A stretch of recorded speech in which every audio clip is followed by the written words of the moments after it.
दोस्तों, अगर आप भी बिहार में शिक्षक बनना चाहते हैं, आप भी 7वें चरण की बहाली प्रक्रिया में भाग लेना चाहते हैं, तो दोस्तों सारे नियम बदल गए हैं बिहार में शिक्षक बनने के लिए। दोस्तों, जो पुराने नियम थे उनको बदल दिया गया है। अब नए नियम के तहत शिक्षकों की बहाली होगी, चाहे 7वें फेज की हो, 8वें फेज की हो, 9वें फेज की हो, यानी आगे आने वाले जितने भी बिहार में भर्तियाँ होगी वह जो होंगे वह नए नियम के आधार पर होंगी। अब ऐसा नहीं है कि आप बीएड कर लिए या सीटेट कर लिए, बीटेट कर लिए तो आप शिक्षक बन जाएंगे, नहीं बनेंगे। केवल सीटेट पास करने से आप शिक्षक नहीं बनने वाले हैं। तो क्या है पूरी प्रक्रिया, मैं आपको इस वीडियो के माध्यम से बताने वाला हूं, तो इस वीडियो को लास्ट तक जरूर देखिएगा। वीडियो शुरू करने से पहले मैं आपसे एक छोटा सा रिक्वेस्ट करना चाहूँगा कि आप अभी तक हमारे चैनल पर नए हैं तो हमारे चैनल को सब्सक्राइब कर लीजिए और बेल आइकन को दबा दीजिए ताकि ऐसे ही लेटेस्ट वीडियो मिलता रहे। चलिए शुरू करते हैं। दोस्तों, जैसा आप स्क्रीन पर देख पा रहे हैं कि कैबिनेट का फैसला कल जो है कैबिनेट में नियमावली जो है पास हुई शिक्षक बनने के लिए। विद्यालय अध्यापक नियमावली 2023 मंजूर दिया। यहाँ पे यह जो नियमावली था उसका नाम क्या था, विद्यालय अध्यापक नियमावली 2023। इसमें 2.5 लाख शिक्षकों की भर्ती होगी। इस कैबिनेट में जो पास हुआ उसमें 2.5 लाख शिक्षकों की भर्ती की बात हुई। बिहार में शिक्षक बनेंगे राजकर्मी। अब एक यहाँ पे यह फैसला निकल के आया कि बिहार में जो भी शिक्षक होंगे अब वह राजकर्मी कहलाएंगे। तो राजकर्मी कहलाएंगे तो जैसे और भी कर्मचारी होते हैं बिहार में, ठीक है, तो उनको जो फैसिलिटी मिलता है, जो लाभ मिलता है, अब यहाँ पे भी इनको भी मिलेंगे। पेंशन वगैरह यहाँ पे भी इनको देखने को मिलेगा और यह राजकर्मी कहलाएंगे। जैसे इनका ट्रांसफ़र की भी बात हुई तो ये ट्रांसफ़र भी ले सकते हैं। तो कहने का मतलब कि यह तो बहुत अच्छा है, राजकर्मी का दर्जा एक शिक्षक को मिला जाए। यह बहुत अच्छी खबर है सभी शिक्षक के लिए कि राजकर्मी का उनको दर्जा मिले, क्योंकि सभी शिक्षक पहले से ही यहाँ पे मांग कर रहे थे कि राजकर्मी का दर्जा मिले। यहाँ पे राजकर्मी का दर्जा तो मिलेगा, लेकिन भर्ती के लिए पास करनी होगी बीपीएससी की परीक्षा। अब यहाँ पे एक एग्ज़ाम होगी जो बीपीएससी लेगी, ठीक है। तो बीपीएससी जो एग्ज़ाम लेगी उसको पास करने के बाद ही यहाँ पे राजकर्मी बन सकेंगे। और यह दोस्तों बात करें कि जो पहले से शिक्षक है, इसके पहले 4 लाख नियोजित शिक्षक है जिसकी बहाली हुई है 6ठे फेज में या उसके पहले जो भी हुआ है, तो वे लोग अगर राजकर्मी भी बनना चाहते हैं तो उनको भी बीपीएससी परीक्षा पास करनी होगी, तभी उनको राजकर्मी का दर्जा मिलेगा, यानी नियमित शिक्षक का उनको दर्जा मिलेगा। अब क्या होगा आपको बढ़ने के लिए बिहार में शिक्षक, सबसे पहले तो आपको बता दें कि आपको 10th करना होगा बिहार में शिक्षक बनने के लिए, 12th करना होगा यानी कि इंटर करना होगा। फिर आप अगर इंटर के बाद डीएलएड करते हैं तो डीएलएड कीजिए। समझिए बात को, आपको डीएलएड एंट्रेंस एग्जाम पहले पास करना होगा। डीएलएड एंट्रेंस एग्जाम पास करेंगे तो फिर DElEd first year, DElEd second year, यानी कि डीएलएड की आपकी डिग्री चाहिए। उसके बाद आपको क्या करने होंगे, सीटेट दीजिए, सीटेट का एग्ज़ाम दीजिए। जैसे सीटेट का एग्ज़ाम देंगे उसके बाद सीटेट पास होने के बाद अगर आप सीटेट पास है, बीएड पास है या डीएलएड पास है, ठीक है, मैट्रिक इंटर ग्रेजुएशन सब कुछ पास है, उसके बाद आपको बीपीएससी का एक एग्ज़ाम देना होगा। बीपीएससी यहाँ पे एग्ज़ाम लगी, उस एग्ज़ाम को पास करेंगे, फिर उसके बाद आप शिक्षक बनेंगे, ठीक है। एक और एग्ज़ाम इसके बाद भी, सीटेट के बाद एक और एग्ज़ाम आपको पास करना होगा।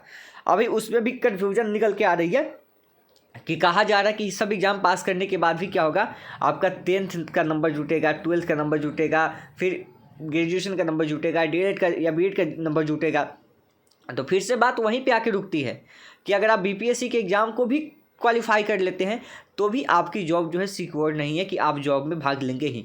मान लीजिए बीपीएससी आप क्वालिफाई कर गए, ठीक है, यहाँ पे भी एग्ज़ाम को क्वालिफाई कर गए, और मान लीजिए 10th में आपका नंबर कम है, 12th में आपका नंबर कम है, तो फिर तो आप वहाँ से छट गए। तो क्या फ़ायदा इतने एग्ज़ाम देने का। एक तरीके से तो ये अच्छा है, लेकिन जो अब वहाँ पे नोटिफिकेशन निकल के आएगी वो में उसी प्रक्रिया से जो पुरानी प्रक्रिया होती थी वैसे ही बताया गया है। कई न्यूज़ चैनलों के माध्यम से भी बताया गया है कि जो पुरानी प्रक्रियाएं थी, ठीक है, जो 10th 12th ग्रेजुएशन का नंबर जुटता था, डीएलएड बीएड का, वैसे ही चलेगी। लेकिन यहाँ पे एक और एग्ज़ाम जो है यहाँ पे आपको बीपीएससी के तहत पास करनी होगी। देखिए यहाँ पे लिखा हुआ है कि मैं डीएलएड या बीएड पास हूँ तो परीक्षा में शामिल हो सकता हूँ। देखिए परीक्षा में शामिल वही हो सकते हैं जो डीएलएड पास है, बीएड पास है, साथ ही सीटेट पास है, ठीक है। डीएलएड है तो उनके साथ सीट क्या है, सीटी या सीटेट की, यानी कि आप टीटी पास है, अगर 2011 से पहले जो भी टीटी होता था बिहार में, तो अगर पास है या फिर आप सीटेट पास है तो आप शिक्षक बनेंगे। हाई स्कूल में शिक्षक बनना चाहते हैं तो आपके पास बीएड की डिग्री होना चाहिए या एमएड की डिग्री होना चाहिए। साथ ही आपको एसटीटी का भी प्रमाण पत्र होना चाहिए, जैसे कि बिहार स्टेट एग्जाम लेती थी वे होगी, ठीक है। आगे देखिए इसमें और बहुत सारी चीज़ें हैं, इसको आप समझिएगा खास करके। सरकार ने शिक्षक नियुक्ति नियमावली 2023 को 3 महीनों के इंतजार के बाद मंजूरी दी है। शिक्षकों की नियुक्ति बीपीएससी के माध्यम से होगी जो राज्य स्तरीय परीक्षा लेगा। सीटी, एसटी और टीटी उत्तीर्ण अभ्यर्थी परीक्षा में अधिकतम 3 बार, और देखिए सबसे अहम बात यहाँ पे है कि आप इस परीक्षा में मात्र 3 बार ही भाग ले सकते हैं। 3 बार में अगर आप नहीं निकाल पाते हैं तो फिर आपकी कोई वैल्यू नहीं होगी, कोई काम की आपकी डिग्री भी नहीं होगी, डीएलएड बीएड का भी पैसा आपका बर्बाद होगा। समझिए अच्छे से, ठीक है। तो सीटी, टीटी और उत्तीर्ण अभ्यर्थी परीक्षा में अधिकतम 3 बार बैठेंगे। बहाल शिक्षक सरकारी कर्मी कहलाएंगे। अगर इसमें जो बहाली लेंगे वे कहलाएंगे सरकारी कर्मी। इन्हें सरकारी कर्मियों की तरह अनुकंपा भी मिलेगा। यहाँ पे आपको जैसे कि रिटायरमेंट भी होता था, पेंशन भी मिलता था। नई नियुक्ति नियमावली आज से ही प्रभावी हो गई है। सोमवार को मुख्यमंत्री नीतीश कुमार की अध्यक्षता में आयोजित कैबिनेट की बैठक में बिहार राज्य विद्यालय अध्यापक नियुक्ति, यह जो है यह आपका बहाली नियुक्ति का नाम है, 23 को मंजूरी दी है। इसके पहले 2006 जो आया था वहाँ पे नियमावली थी, जैसे कि नियोजन इकाइयाँ होती थी, उन सभी को भंग कर दिया गया है। अब इसमें शिक्षक बनने के लिए क्या है कि एक भारत का नागरिक होना चाहिए, उसके बाद बिहार का स्थायी निवासी होना चाहिए। केवल इसमें फॉर्म जो है बिहार के बच्चे ही भर सकते हैं, ठीक है। अब क्या होंगे कि बिहार के बच्चे ही इस फॉर्म में भर सकते हैं। और इसमें महिलाओं के लिए क्या होगा, 50% आरक्षण होगा। पहले जो 33% आरक्षण था अब उसको बढ़ा के 50% यहाँ पे महिलाओं के लिए कर दिया गया। मान लीजिए कि अगर प्राथमिक में अगर 1 to 5 में अगर 80,000 पद हैं तो उसमें 40,000 तो महिलाओं के लिए हो जाएगा। 30,000 अगर 6 to 8 में मान लीजिए कि 40,000 है तो उसमें से 20,000 महिलाओं के लिए हो जाएगा। और सबसे बड़ी बात अगर बात करें हम, जो पुराने नियोजित शिक्षक हैं उनको भी 10 वर्ष की जो है छूट दी गई है। वे भी यहाँ पे राजकर्मी बन सकेंगे। उनको भी राजकर्मी अगर चाहिए बनना है तो उन्हें भी एग्ज़ाम पास करने होंगे, तभी वे राजकर्मी बनेंगे और उनको जो है राजकर्मी का फ़ायदा मिल सकेगा।